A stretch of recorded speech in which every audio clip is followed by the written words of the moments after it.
Disclaimer. दोस्तों, ये कहानी केवल एक काल्पनिक रचना है। इसका वास्तविक जीवन से कोई भी संबंध नहीं है। कृपया आप कहानियों को मनोरंजन की दृष्टि से ही सुने। साथ ही अगर यह चैनल नॉवल स्टोरी 2.6 पर पहली बार आए हैं तो चैनल को सब्सक्राइब और वीडियो को भर भर लाइक करना ना भूले। धन्यवाद। एपिसोड 5। अनाथ आश्रम में बहुत सारे बच्चे थे, इसलिए उनके खाने पीने की ही पूर्ति हो पाती थी। बाकी की उन बच्चों की ख्वाहिश ही रहती थी। जब अवनी अनाथ आश्रम से चौहान मैंशन में आई तब उसने निया के पास बहुत सारे खिलौने देखे थे और उसने तब पहली बार किसी से कुछ मांगा था और तब निरंजन चौहान ने उसे थप्पड़ मारकर साबित कर दिया था कि इस दुनिया में मांगने से कुछ हासिल नहीं होगा बल्कि अपनी मेहनत से ही कुछ हासिल किया जा सकता है। अवनी को देखकर रामू के मन में सबसे पहले यही ख्याल आया कि अवनी के पास इतनी महंगी ड्रेस के लिए पैसे कहाँ से आए, क्योंकि अवनी को तो कोई 1 रुपया भी नहीं देता था और अवनी ने अभी जो ड्रेस, ईयरिंग, हिल्स पहनी हुई थी इन सब की कीमत लाखों में थी। अवनी तेज कदमों से चलते हुए रामू के सामने आकर रुकी और उसे देखते हुए बोली, काका चले। अवनी की आवाज़ सुनकर रामू अपनी ख्याली दुनिया से तुरंत बाहर आया और हड़बड़ाते हुए बोला, हाँ बिटिया चलो। ये बोलते हुए उसने अपने फ़ोन की तरफ देखा जिसमें अभी भी निया का कॉल ऑन था। वो लाइन पर थी और उनकी सारी बातें सुन रही थी। इधर निया फ़ोन को कान पर लगाए खड़ी गुस्से से कांपते हुए सामने देख रही थी। तभी उसके फ़ोन से कॉल कट होने की आवाज़ आई, जिसके सुनकर निया ने तुरंत अपने फ़ोन को कान पर से हटा आंखों के सामने करके देखा जिसमें कॉल कट हो चुका था। निया ने गुस्से और नफरत से अपने फ़ोन को देखते हुए खुद से कहा, अवनी तुम्हारे लिए मेरी नफरत दिन ब दिन बढ़ती जा रही है और अब तुम मेरी आंखों का वो कांटा बन चुकी हो जो हर वक्त मेरी आंखों को चुभता है, लेकिन आज रात के बाद मैं अपनी आंखों के कांटे को हमेशा के लिए तोड़ दूंगी। आज की रात और कल सुबह का सूरज तुम्हारी बर्बादी लेकर आएगा। इस बार मैंने जो प्लान किया है ना, उसके बाद सब तुमसे हद से ज़्यादा नफरत करने लगेंगे। थोड़ी बहुत उनके दिल में जो तुम्हारे लिए इज्जत प्यार है ना, वो सब भी मैं खत्म कर दूंगी। और इतना कह वो कहते कहते रुक गई और फिर डेविल स्माइल करते हुए कहा, उसके बाद तुम्हारी फैमिली, तुम्हारे 3 भाई और तुम्हारी वो करोड़ों की प्रॉपर्टी जो उस बूढ़े ने मरने से पहले तुम्हारे नाम पर कर दी थी, वो सब कुछ मेरा हो जाएगा। ये बोलकर वो जोर से हंसने लगी। उसकी हंसी में छलावा, धोखा, कुछ गंदा करने की सोच सब कुछ झलक रहा था। कुछ देर हंसने के बाद निया ने एकदम से हंसना बंद किया और अगले ही पल कुछ सोचते हुए अपने फ़ोन में किसी को कॉल मिला दिया। हेलो मिस्टर भाटिया, निया ने दूसरी तरफ से कॉल पिक होते हुए बेसब्र आवाज में कहा। आज चौहान खानदान की सबसे लाडली बेटी ने इस मुनाजिम को कैसे याद किया है? जरूर कुछ काम होगा, बोलो क्या काम था? मिस्टर भाटिया ने बिना बात को घुमाए फिराए सीधा निया से सवाल किया। मिस्टर भाटिया का सवाल सुनकर निया के चेहरे पर गंदी सी मुस्कुराहट आ गई, जो जितनी बड़ी थी उतनी ही नेगेटिव वाइब दे रही थी। निया उसी तरफ मुस्कुराते हुए बोली, एक्चुअली काम तो था बट आपसे नहीं, आपके बॉस निरंजन दीवान से। निरंजन सर से क्या काम था? मिस्टर भाटिया ने निया की बात को सुनकर बीच में कहा। निया बेड पर सीधी लेटकर ऊपर सीलिंग को देखते हुए बोली, इम्पोर्टेंट बात करनी थी जो मैं उनके अलावा और किसी से नहीं कह सकती हूँ। उनसे कहना कि अगर वो फ्री हो तो आज रात चौहान मैंशन की बर्थडे पार्टी में जरूर शामिल होने आए, और हाँ ये भी कहना कि निया चौहान ने उन्हें याद किया है। ये बोलकर वो अजीब तरह से मुस्कुराने लगी। उसकी बात सुनकर दूसरी तरफ से मिस्टर भाटिया ने बिना आगे कोई सवाल जवाब किए कहा, ठीक है मैं बोल दूंगा उन्हें, अभी वो एक जरूरी मीटिंग में है, मीटिंग खत्म होने के बाद इन्फॉर्म कर दूंगा। ओके अब मैं रखता हूँ। ये बोलकर उसने बिना निया के जवाब का इंतजार किए कॉल कट कर दिया। निया ने एक नज़र अपने फ़ोन को देखा जिसमें मिस्टर भाटिया का कॉल कट हो चुका था और फिर फ़ोन को साइड टेबल पर रखकर होंठों से अजीब सी धुन बजाते हुए मुस्कुराने लगी। उसकी मुस्कुराहट ऐसी थी जिसे मासूम अवनी शायद अभी नहीं समझ पाती कि उसके दिमाग में क्या चल रहा होगा। क्या चल रहा है तुम्हारे इस खतरनाक दिमाग में? ज़रा हमें भी बता दो ताकि हम भी मुस्कुरा सके। डोर की तरफ से किसी की गहरी आवाज़ निया के कानों में पड़ी, जिसे सुनते ही निया ने तुरंत सर घुमा डोर की तरफ देखा जहां एक खूबसूरत सी औरत जिसने महंगी लाल कलर की साड़ी पहनी हुई थी, चेहरे पर भर भर के मेकअप और ऊपर से नीचे तक सोने के गहनों में लदी खड़ी वो औरत कुटिलता से मुस्कुराते हुए उसकी तरफ ही देख रही थी। बुआ जी, निया ने बेड पर बैठते हुए सामने खड़ी औरत को देखकर धीमी सी आवाज में कहा। तभी वो औरत जो निया की बुआ और धर्मवीर प्रताप की पत्नी शालिनी प्रताप थी, वो अपनी कमर को मटकाते हुए चलकर निया के बेड के पास खड़ी हो गई और अपने दोनों हाथ सीने पर फोल्ड करते हुए सार्कास्टिकली बोली, निरंजन दीवान ये तो वही 45 साल का आदमी है ना जिसे हर रात एक नई लड़की अपने बिस्तर पर चाहिए होती है, जो कपड़ों की तरह लड़कियों को बदलता रहता है। ये बोलते हुए वो सवालिया नजरों से निया को देख रही थी। शालिनी की बात सुनकर निया ने शालिनी को बेड पर अपने पास बैठाते हुए मुस्कुरा कर कहा, बिल्कुल सही पहचाना आपने। जब आपको इतना पता है तो आगे की बात भी समझ आ ही गई होगी, तो फिर ये सवालिया नज़रों से मुझे देखने का क्या मतलब समझूं मैं? तभी शालिनी ने नेहा की बात को बीच में काटते हुए कहा, मतलब क्या समझना है? मैं तो तुमसे तुम्हारे प्लान के बारे में पूछ रही हूँ। क्या आज रात तुम निरंजन दीवान के बिस्तर पर अवनी को सुलाना? ये कहते कहते वो रुक गई और शैतानी तरीके से मुस्कुराते हुए नेहा को देखने लगी, जो उसकी बात सुनकर उसी की तरफ ही देख रही थी। उसकी बात सुनकर नेहा ने सामने देखते हुए नफरत भरी आवाज में कहा, जैसा आप सोच रही है वही सब कुछ चल रहा है मेरे दिमाग में। वैसे बुआ, मुझे एक बात समझ नहीं आई, आप अवनी से इतनी नफरत क्यों करती है? मतलब मेरी नफरत समझ आती है और मेरे पास एक करेक्ट रीजन भी है, लेकिन आपकी नफरत के पीछे क्या वजह है? ये बोलते हुए उसने शालिनी को देखा, जिसके चेहरे पर अवनी का नाम सुनकर ही गहरी नफरत के भाव उभर आए थे। मुझे उससे नहीं, उन दो कोड़ी के लोगों से नफरत है जिनके पास नहीं रुतबा है और नहीं इतनी औकात जो वो हमारे पास में बैठ सके, हमसे कदम से कदम मिलाकर चल सके, और वो अवनी भी उन्हीं लोगों में से एक है जिसके पास कुछ नहीं है। बेशक वो चौहान परिवार की असली बेटी है, लेकिन फिर भी उसके पास कुछ नहीं है। वो बदकिस्मत लड़की जो जन्म लेते ही अपने परिवार से दूर हो गई। अगर वो अब इस घर में रहेगी तो उसकी बुरी किस्मत चौहान परिवार को भी लग जाएगी, और ऐसा हो ये मैं बिल्कुल नहीं चाहती हूँ। वो जब से इस घर में आई है कुछ भी अच्छा नहीं हुआ है। सब कुछ गलत ही गलत हो रहा है, लेकिन अब बस और नहीं। अब गलत उस लड़की के साथ होगा, न कि हमारे साथ। शालिनी ने गहरे नफरत के भाव लिए अवनी की बुराई करते हुए कहा। ये कहकर उसने नेहा की तरफ देखा, जो उसकी बात सुनकर कुटिलता से मुस्कुरा रही थी। तभी शालिनी ने नेहा के चेहरे पर प्यार से हाथ फेरा और कहा, लेकिन उसके उल्ट तू जब से इस घर में आई है तब से सब कुछ अच्छा ही अच्छा हुआ है। तुम्हारे इस घर में आने के बाद हमारा डूबता हुआ बिजनेस निकलते हुए सूरज की तरह उभर आया था। तुम्हारी अच्छी किस्मत की वजह से इस घर में लक्ष्मी का आगमन हुआ, इसलिए हम नहीं चाहते कि तुम हमारे घर से दूर जाओ। अगर वो अवनी इस घर में रही तो फिर तुम्हें तो कुछ मिलने से रहा। पहले ही पिताजी ने उसके नाम पर बहुत कुछ कर दिया है, लेकिन अब मैं और नहीं चाहती कि उसके नाम पर हमारे घर की प्रॉपर्टी का एक रुपया उसके पास जाए। इसलिए अवनी को हमें सबकी नज़रों में और ज़्यादा गिराना होगा, ताकि फिर वो कभी सबकी नज़रों में नहीं उठ पाए। ये बोलते हुए वो नेहा की आंखों में देख रही थी। उसकी बात सुनकर नेहा ने शालिनी का हाथ अपने गाल से हटाया और फिर उसके हाथ को अपने दोनों हाथों में पकड़ते हुए उसकी आंखों में गहराई से देखते हुए मुस्कुराकर बोली, डोंट वरी बुआ, मेरे होते हुए इस घर और इस घर के लोगों को कुछ नहीं होगा। आज रात के बाद अवनी सबकी नज़रों में इतनी गिर जाएगी कि फिर चाहे वो जो कर ले लेकिन कभी नहीं उठ पाएगी।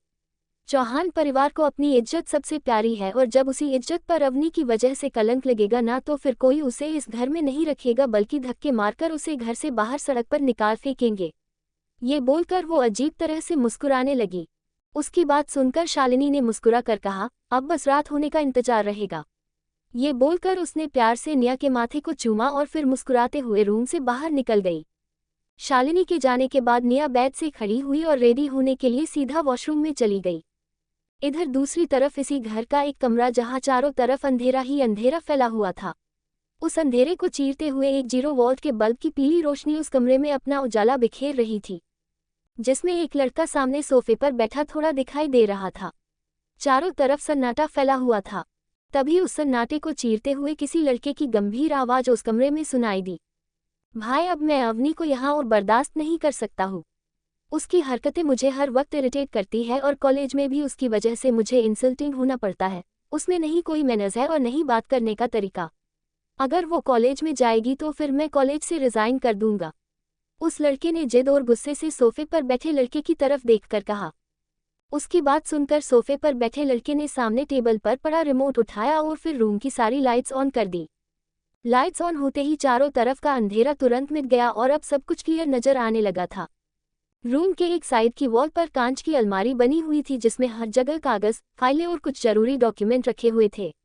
बीच में बड़ी सी टेबल थी, जिसके सामने 2 चेयर और उसके बगल में रॉयल सोफा लगा हुआ था, जिस पर वो लड़का अपने पैर पर दूसरा पैर चढ़ाए बिना किसी एक्सप्रेशन के बैठा सामने देख रहा था।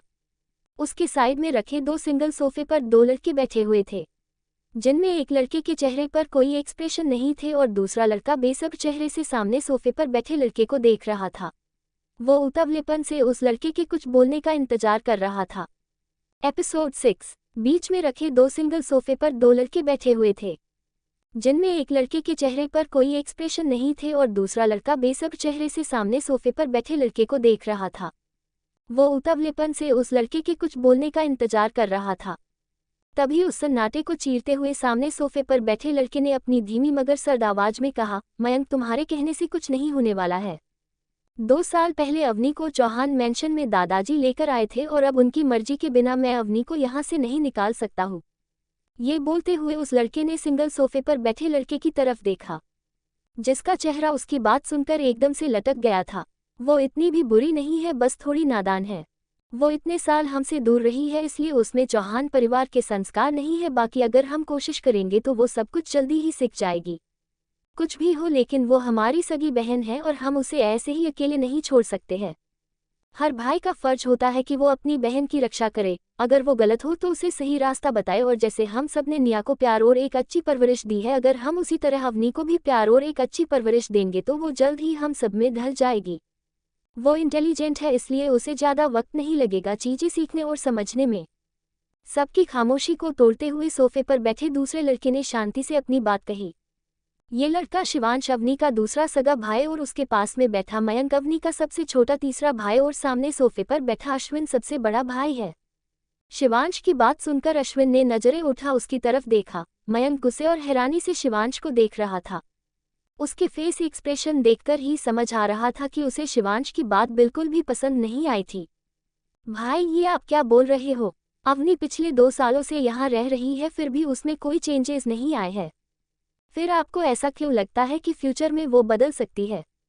उसके अंदर चौहान परिवार के मैनर्स आ जाएंगे, और सबसे बड़ी बात, वो निया की तरह कभी बन पाएगी।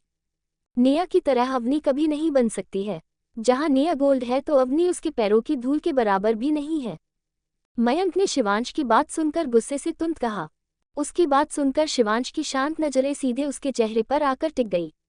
शिवांश शांत भाव से बोला, अवनी को कितना जानते हो तुम? क्या तुमने आज तक उससे प्यार से बात की है? इनफैक्ट इस घर में किसी ने भी उससे कभी अच्छा बिहेव नहीं किया है। उसे कभी किसी चीज़ को करने का मौका मिला ही कहाँ है जो वो निया की तरह मैच्योर होगी। ये सुनते ही मयंक मजाकिया हंसी हंसते हुए बोला, लगता है शिवांश भाई आपको अवनी कुछ ज़्यादा ही पसंद आ गई है, या फिर आपका प्यार निया के लिए कम और अवनी के लिए ज़्यादा हो गया है, क्योंकि आपकी बातों से तो मुझे ऐसा ही लग रहा है। उसकी बात सुनकर शिवांश एक गहरी सांस लेकर बोला, मयंक तुम कुछ ज़्यादा ही सोच रहे हो। अवनी से प्यार नहीं है मुझे, लेकिन उससे नफरत भी नहीं है।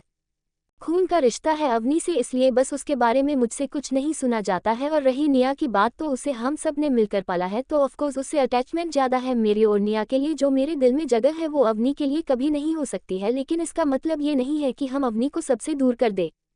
ये बोलते हुए उसकी नीली आंखें मयंक की आंखों में देख रही थी। शिवांश की बात सुनकर मयंक कुछ बोलने को होता है, लेकिन तभी उन दोनों के कानों में अश्विन की गहरी आवाज पड़ी, अवनी यहाँ तब तक रह सकती है जब तक वो अपनी हद में रहेगी, और उसकी वजह से हमारा नुकसान नहीं होगा। जिस दिन अवनी ने अपनी हद पार की वो इस घर से बाहर मिलेगी, ये अश्विन चौहान का वादा है खुद से। ये सुनते ही शिवांश और मयंक दोनों ने तुरंत अश्विन की तरफ देखा, जो बिना किसी एक्सप्रेशन के उन दोनों को ही देख रहा था। मयंक के चेहरे पर अश्विन की बात सुनकर एक बड़ी सी मुस्कुराहट आ गई। वही शिवांश बिना किसी एक्सप्रेशन के बैठा हुआ था। तभी शिवांश ने अपने हाथ में बंदी महंगी वॉच टाइम देखा और फिर अश्विन की तरफ देखकर शांत आवाज में बोला, भाई निया की बर्थडे पार्टी का टाइम हो रहा है। आई थिंक अब हम सबको चलकर तैयार हो जाना चाहिए, और निया के लिए जो सरप्राइज प्लान किया है उसे रिवील करने का वक्त भी आ गया है। ये बोलकर वो चेयर से खड़ा हो गया और एक नज़र उन दोनों को देखा बिना आगे कुछ बोले सीधा स्टडी रूम से बाहर निकल गया। पता नहीं क्यों पर अवनी के बारे में शिवांश से कुछ नहीं सुना जा रहा था। उसके दिल में एक अजीब सी टीस उठती थी जब भी अवनी के बारे में कोई कुछ बोलता था, और अब जब शिवांश से और कुछ बर्दाश्त करना मुश्किल हो गया तब वो उठकर वहां से चला गया। आज तक शिवांश ने अवनी से कोई बात नहीं की थी। न ही उसने कभी अवनी को बुरा कहा था, तो नहीं कभी कुछ अच्छा कहा था। इनफैक्ट आज तक उसने अवनी से एक वर्ड भी नहीं कहा था। अवनी ने कई बार कोशिश की थी शिवांश से बात करने की, लेकिन शिवांश उसे पूरी तरह इग्नोर करके निकल जाता था। शिवांश के बिहेव से अवनी को हट होता था, लेकिन उसने आए ये बात कभी शो नहीं की थी, और वैसे भी वो अपने दिल की बात यहाँ किसी से नहीं कह सकती थी, क्योंकि उसकी बात सुनने वाला कोई नहीं था। अवनी को चौहान मेंशन में लाने का फैसला इस घर से सबसे बड़े अवनी के दादाजी अभिमान चौहान का था। अभिमान अवनी को पसंद करते थे क्योंकि वो चौहान्स का खून थी। इस घर की असली बेटी थी, लेकिन गुजरते वक्त के साथ अभिमान कमजोर हो गए और अब उनसे कुछ भी काम संभाला नहीं जाता था, इसलिए उन्होंने इस घर की डोर अपने इकलौते बेटे निरंजन चौहान अवनी के डैड को दे दी थी। निरंजन चौहान के हाथ में सब कुछ आते ही अवनी की जिंदगी किसी खेल के पासे की तरह एकदम पलट चुकी थी। अब उसे 1 रुपए के लिए भी दूसरों का मोहताज रहना पड़ता था। निरंजन अवनी को सिर्फ उसकी जरूरी चीजों के लिए ही पैसे थे और उसके दूसरी तरफ निया का बैंक अकाउंट हमेशा पैसों से भरा रहता है। निया के बैंक अकाउंट में करोड़ों रुपए पड़े रहते हैं, जबकि अवनी का किसी ने बैंक अकाउंट खुलवाने की भी जहमत नहीं उठाई थी। अवनी की मॉम निर्मला चौहान को भी अवनी से कुछ खास लगाव नहीं था। उन्होंने बचपन से निया को ही अपनी बेटी माना था, इसलिए वे सिर्फ निया से ही अटैच्ड थी और अगर निर्मला कभी अवनी के पास आती भी थी तब निया उसे किसी बहाने से रोक लिया करती थी और धीरे धीरे निया ने अवनी के लिए सबके दिलों में नफरत भर दी और अब अवनी सबकी नज़र में कोई काम की नहीं थी।